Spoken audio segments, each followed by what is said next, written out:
সংযুক্ত আরব আমিরাতে বাংলাদেশের জন্য ভিসা চালুর অগ্রগতি হয়েছে বলে সম্প্রতি জানিয়েছেন বাংলাদেশে নিযুক্ত আমিরাতের রাষ্ট্রদূত। এ পরিস্থিতিতে এক শ্রেণীর অসাধু দালাল সক্রিয় হয়ে উঠেছে এবং ভিসা পাইয়ে দেওয়ার মিথ্যা আশ্বাস দিয়ে সাধারণ প্রবাসীদের কাছ থেকে অর্থ হাতিয়ে নিচ্ছে। দেশ থেকে আপনজন নিয়ে আসতে অপেক্ষমান প্রবাসীদের কাছে গিয়ে মোটা অঙ্কের টাকার বিনিময়ে দ্রুত ভিসা করে দেওয়ার প্রতিশ্রুতি দিচ্ছে দালালরা। তারা এমনও দাবি করছে তাদের বিশেষ যোগাযোগ থাকার কারণে ভিসা প্রক্রিয়া দ্রুত সম্পন্ন হবে। সরল বিশ্বাসে অনেকেই তাদের ফাঁদে পা দিচ্ছেন এবং সর্বশান্ত হচ্ছেন। অথচ বাস্তবে আমিরাতে সাধারণ ভিসা এখনও আনুষ্ঠানিকভাবে চালু হয়নি। দুবাইয়ের সাতুয়া এলাকায় বাংলাদেশি মালিকানাধীন হেলো প্রবাসী পঞ্চম প্রতিষ্ঠান বেস্ট ফ্যালকন ট্রাভেল অ্যান্ড ট্যুরিজমের উদ্বোধনে বক্তারা এসব কথা বলেন। প্রতিষ্ঠানটি উদ্বোধন করেন স্বত্বাধিকারী শাহিদুর রহমান। ভিসা ইস্যু করেন এমন প্রতিষ্ঠান বলছে, এখন পর্যন্ত ভিসা চালুর কোনো তথ্য তাদের কাছে নেই। চালু হয়ে গিয়েছে মর্মে যে নিউজটা এখনো পর্যন্ত বিভিন্ন সোশ্যাল মিডিয়াতে, বিভিন্ন ফেসবুকে, টিকটকে এবং বাংলাদেশের বিভিন্ন মেইন স্ট্রিম নিউজে যেই নিউজটা সব জায়গায় ছড়িয়ে দেওয়া হয়েছে, আসলে সেইভাবে কিন্তু ভিসা এখনো পর্যন্ত চালু হয় নাই।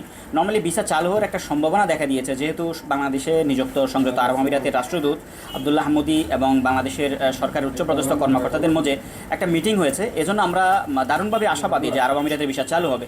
তবে এখনো পর্যন্ত নর্মালি বাংলাদেশিদের জন্য নর্মাল ক্যাটাগরির ভিসা অথবা আউটসাইড কান্ট্রি কোনো ধরনের ভিসা এখনো পর্যন্ত চালু হয় নাই। বলা হয়ে থাকছে যে ভিজিট ভিসাও চালু হয়ে গেছে, কিন্তু নর্মাল ভিজিট ভিসা এখনো পর্যন্ত চালু হয় নাই। এম্বাসি কার্টেসি কিছু ভিসা চালু হয়েছে, যেটা গত 1 মাসের আগেও ছিল এবং সেই ভিসাগুলো হয়তো এখন পাবলিশ হয়েছে বা মানুষ জানতে পারছে।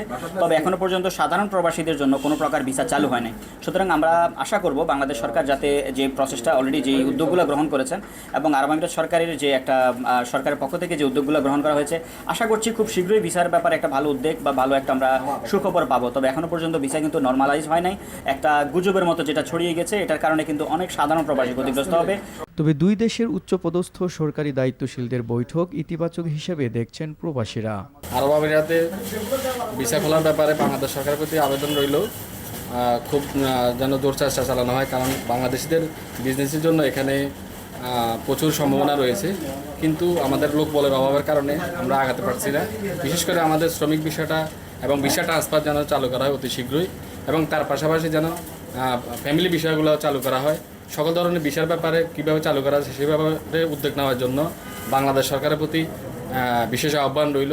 সংযুক্ত আরব আমিরাতে এখনও সোশ্যাল মিডিয়ায় যেটা প্রচার করা হচ্ছে আমাদের লেবার ক্যাটাগরির ভিসাগুলো খুলে দিয়েছে, আসলে এটা সত্য নয়।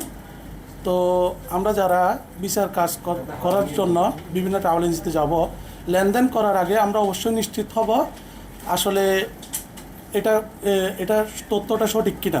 কারণ সংযুক্ত আরব আমিরাতে টাকা একবার কোনো ট্রাভেলসে দেওয়া হলে ওটার ফেরত পাওয়া খুবই কঠিন।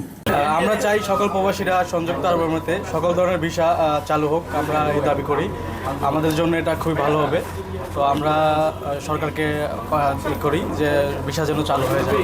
প্রবাসের বিশিষ্টজনেরা বলছেন, বর্তমানে আমিরাতে নতুন ভিসা চালু না হওয়ায় আগ্রহী কর্মীদের উচিত কোনো প্রকার মধ্যস্থতাকারী বা দালালের প্রলোভনে আকৃষ্ট না হওয়া।